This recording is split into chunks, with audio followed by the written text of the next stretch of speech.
memuji Tuhan. Tara, teman anak raja. Shalom teman-teman. Shalom. Aduh, seneng banget ya Kanata, kita bisa menyapa teman-teman lagi untuk beribadah bersama-sama kepada Tuhan. Betul Kak Yosua, walaupun kita masih di rumah aja nih, kita harus tetap semangat memuji nama Tuhan Yesus. Semangat. Oh iya, omong-omong memuji Tuhan, Kak Yosua jadi ingat Kak Yosua punya satu lagu yang Kak Yosua seneng banget. Wah, apa tuh Kak? Lagunya bilang kalau Tuhan Yesus sayang sama kita semua dan Tuhan Yesus memanggil kita semua. Wah Kak Yosua, kalau gitu kita nyanyiin bareng-bareng yuk. Ayo.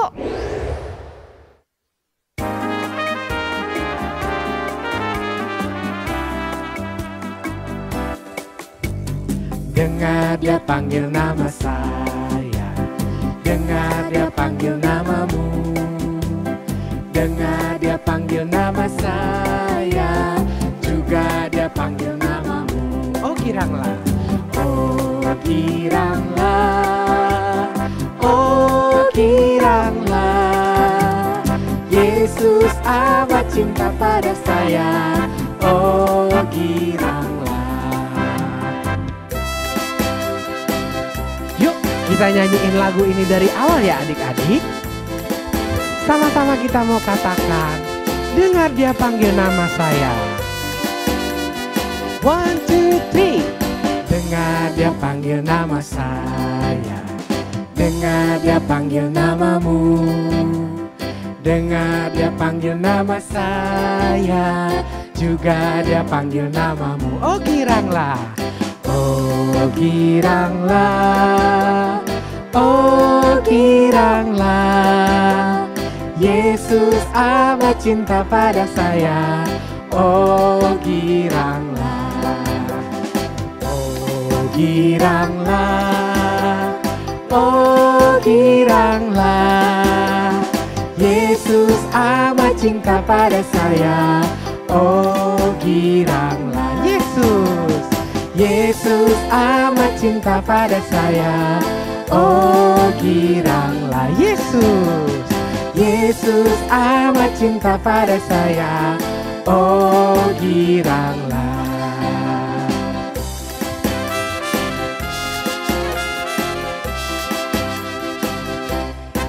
Beri tepuk tangan buat Tuhan kita. Adik-adik semua, sebelum kita mendengarkan firman Tuhan, mari semuanya sungguh-sungguh lipat tangannya. Kita menyanyikan satu lagu. Ku tetap setia. Semuanya sungguh-sungguh ya.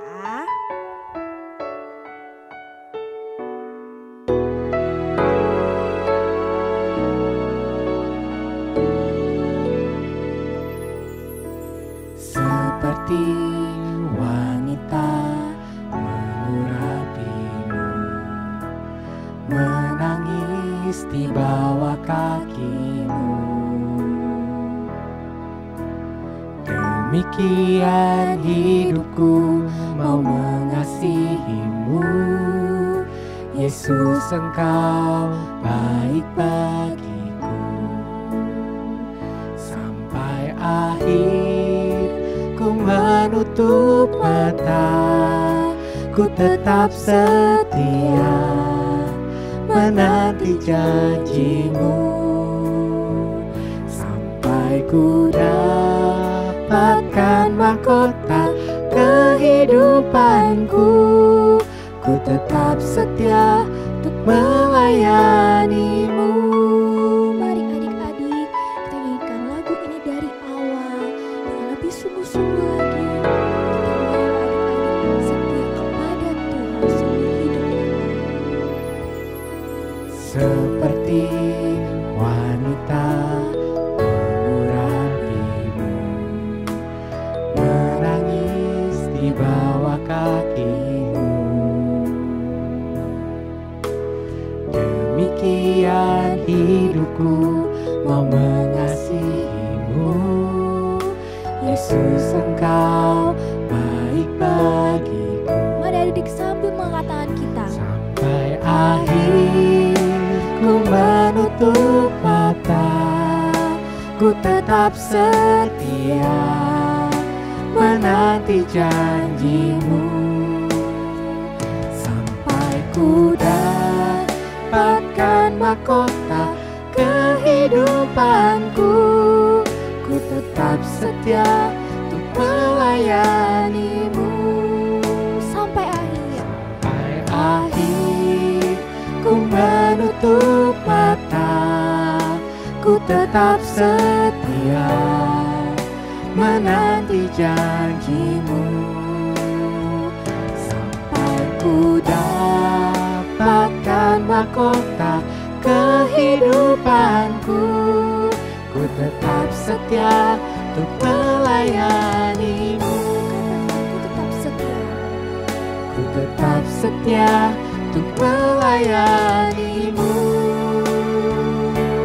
Mari adik-adik, lipat tangannya. Kita mau berdoa sebelum kita mendengarkan firman Tuhan. Ikuti kakak berdoa ya. Tuhan Yesus, Tuhan Yesus, terima kasih. terima kasih Karena Engkau sungguh baik. Kami mau Tuhan Kami mau Tuhan tetap setia kepada Tuhan di sepanjang hidup kami. Tuhan Yesus, sebentar lagi kami mau mendengarkan firman Tuhan. Tuhan berkati ya hati setiap kami agar dapat mengerti firman-Mu. Terima kasih Tuhan Yesus. Terima kasih Tuhan Yesus. I love you. Haleluya. Haleluya. Yang siap mendengarkan firman Tuhan sama-sama katakan Amin.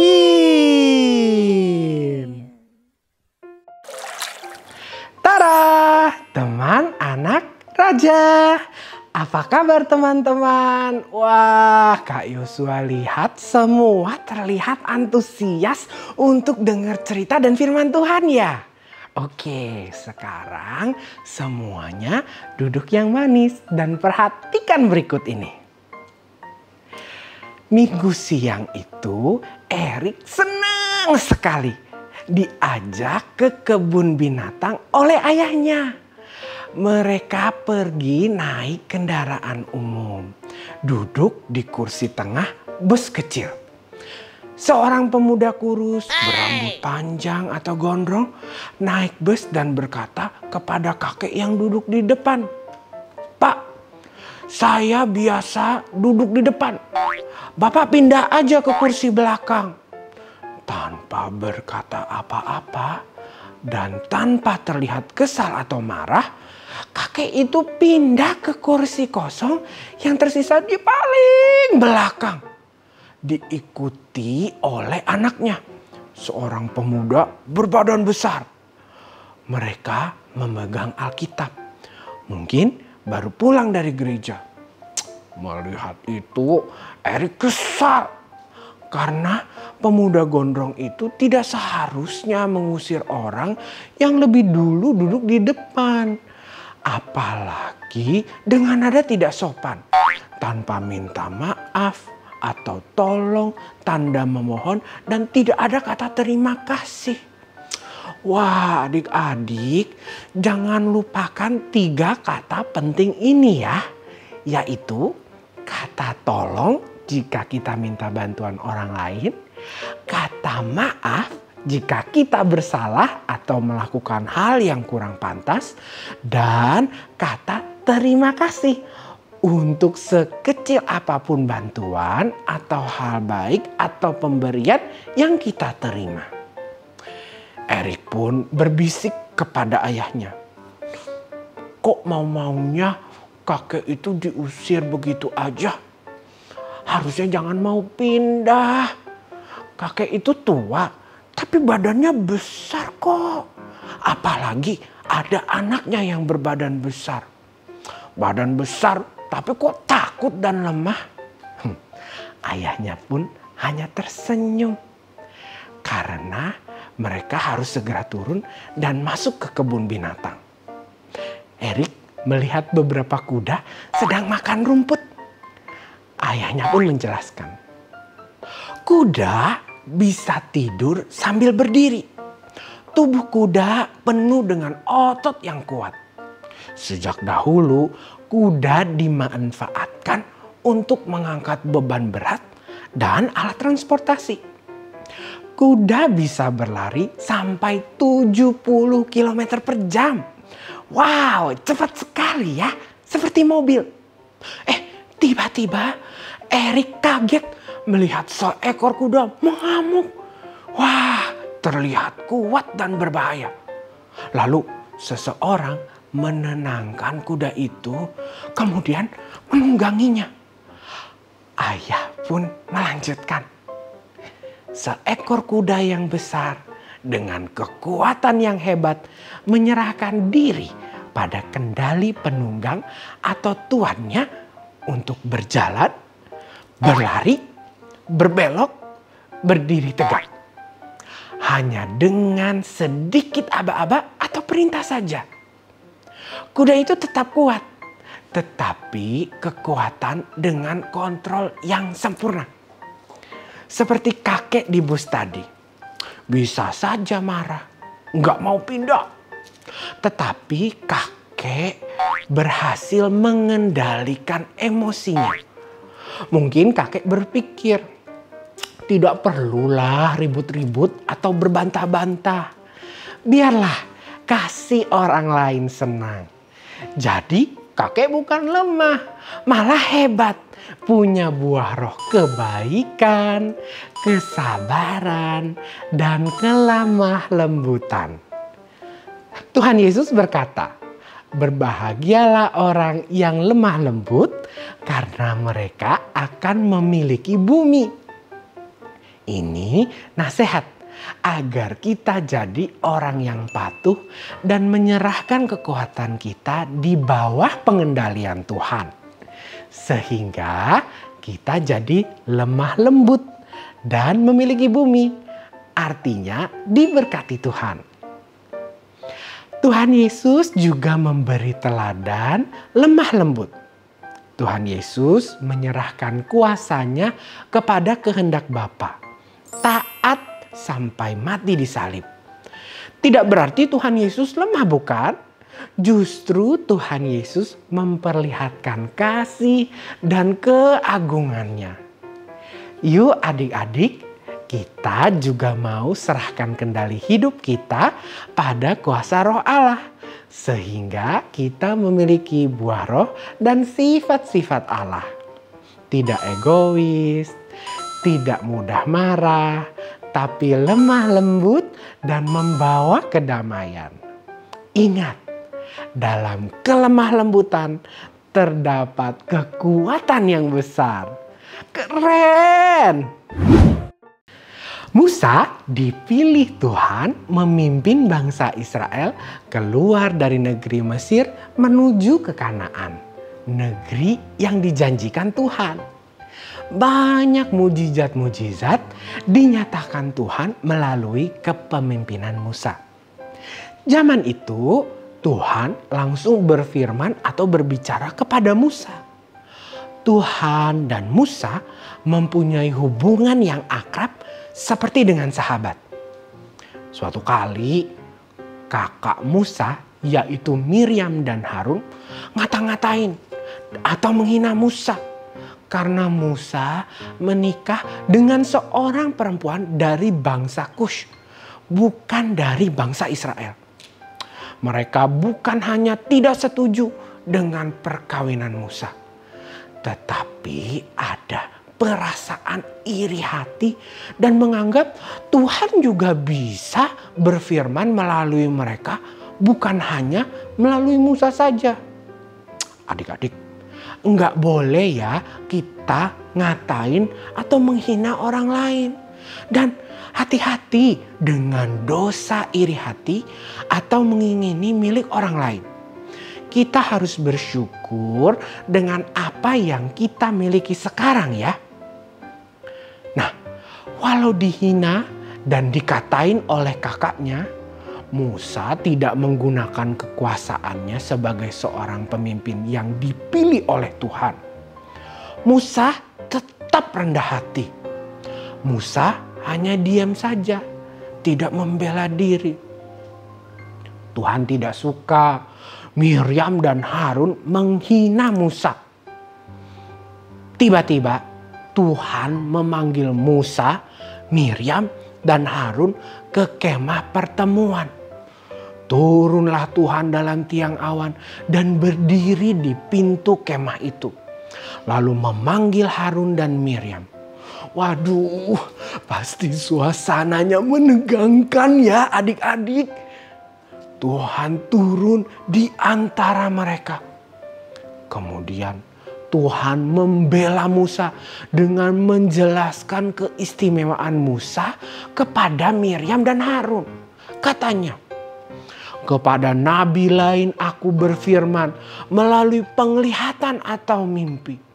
Tetapi kepada Musa, hambaku yang setia, berhadap-hadapan aku berbicara dengan terus terang. Dan Musa memandang rupa Tuhan. Mengapa kamu tidak takut mengata-ngatai hambaku Musa? Lalu Tuhan menghukum Miriam dengan penyakit kusta. Wow, dahsyat pembelaan Tuhan kepada Musa. Tetapi Musa tidak merasa bersukacita atas hukuman Tuhan kepada Miriam yang telah menghinanya. Sementara Harun langsung memohon agar dilepaskan dari hukuman. Terbukti kelemah lembutan hati Musa. Tanpa menunda, berserulah Musa kepada Tuhan. Ya Allah, sembuhkanlah dia, yaitu Miriam, kakaknya. Hati Tuhan tertuju kepada Musa dan mengabulkan permohonannya. Tetapi Tuhan membiarkan Miriam kena kusta selama 7 hari. Sehingga Miriam harus dikucilkan atau dijauhkan dari orang lain karena penyakitnya dan pasti menjadi malu. Musa pun tunduk kepada keputusan Tuhan. Alkitab menulis, Musa ialah seorang yang sangat lembut hatinya. Lebih dari setiap manusia yang di atas muka bumi. Wah, luar biasa. Tidak heran kalau Musa bergaul akrab dan sangat istimewa di hati Tuhan. Mantap! Tuhan sendiri yang membela orang-orang yang lembut hatinya. Mazmur 37 ayat 6. Ia atau Tuhan akan memunculkan kebenaranmu seperti terang dan hakmu seperti siang. Adik-adik, sikap lemah lembut itu bukan berarti penakut, pasif atau pasrah, lemah atau mudah dipengaruhi. Tidak ya. Sifat lemah lembut itu memiliki prinsip bersikap positif dan memiliki kekuatan untuk menguasai diri dengan benar dan bijaksana. Dengan selalu mengandalkan pertolongan Tuhan dan dengan hati yang lemah lembut itulah Musa mampu memimpin bangsa Israel. Yuk adik-adik, kita mau punya kelemah lembutan yang bisa menguasai diri. Walau kita dituduh, difitnah, disakiti, diejek, kita tetap bersikap dan berkata-kata dengan baik. Sehingga selalu menciptakan kedamaian bagi orang di sekitar kita. Oh ya adik-adik, kelemah lembutan adalah buah Roh Kudus. Maka kita bisa memiliki kelemah lembutan hanya jika kita membangun hubungan baik dengan Allah, yaitu rajin ibadah, berdoa, baca firman Tuhan, dan mentaatinya. Lalu selalu memohon pertolongan kuasanya. Ayo sekarang kita berdoa.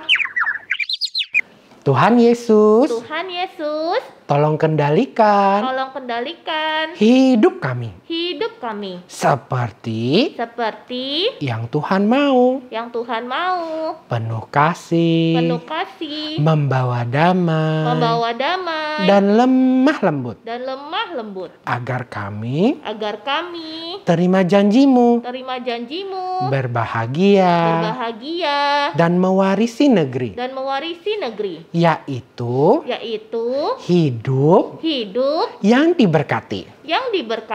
I love you. I love you. Thank you. Thank you. Amin. Amin.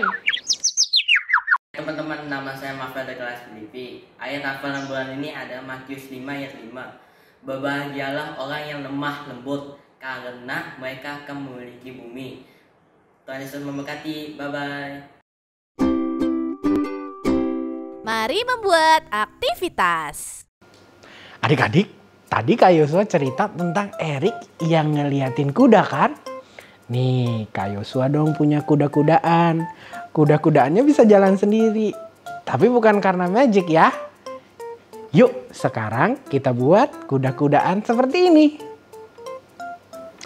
Oke adik-adik, untuk membuat kuda-kudaan seperti ini, pertama-tama adik-adik butuh sebuah karton dengan ukuran 15 cm dan masing-masing lebarnya 4,5 cm. Kemudian untuk membantu adik-adik, adik-adik gambarin garisnya. Pertama, bikin garis di setiap 5 cm seperti ini. Kemudian bikin garis melintang di setiap 1,5 cm seperti ini. Kalau adik-adik bingung, adik-adik bisa minta bantuan orang dewasa ya.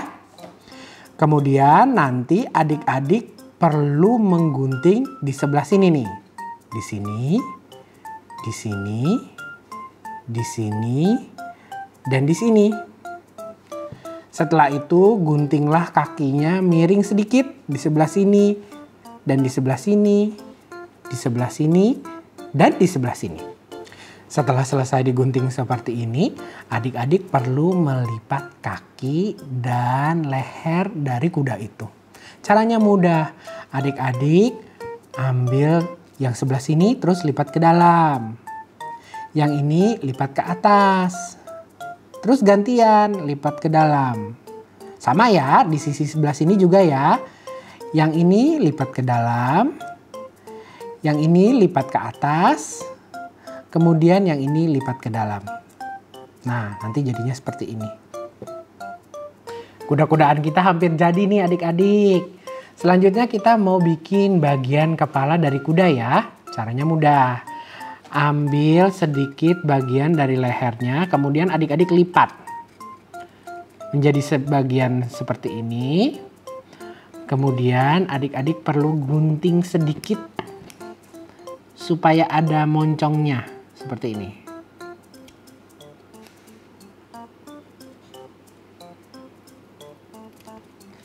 Kalau sudah, kemudian adik-adik kita mau bikin kupingnya.